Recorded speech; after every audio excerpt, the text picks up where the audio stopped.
Now, as you develop your tension and as you develop your knitting skills, you're going to want to pay attention to what is called gauge.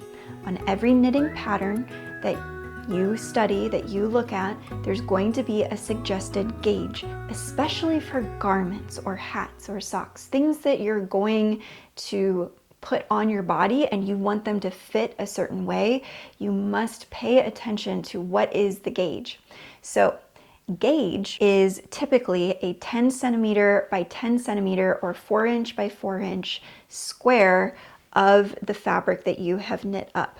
So if you take a piece of fabric that you've knitted and you put your needle into it and mark a spot, you mark a spot there, then you get some measuring tape, you measure over 4 inches, and then you take your other knitting needle and you're going to want to place that in that other spot that is exactly 4 inches apart, and then you're going to want to count how many stitches go from one needle to the next, and then you'll do it.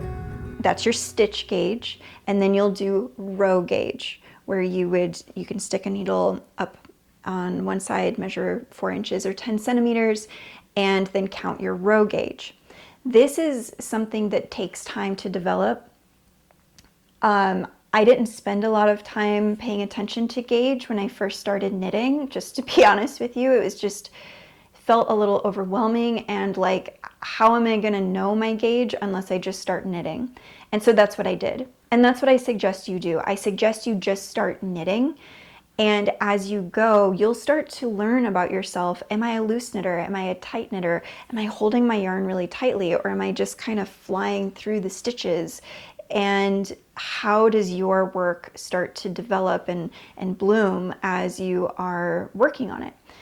When you're done with a project, you will likely soak it in water and lay it out flat to dry, and that can affect gauge as well. So gauge, for me, has been a journey to really understand different size yarns plus different size needles equals a unique gauge that you produce by creating that fabric.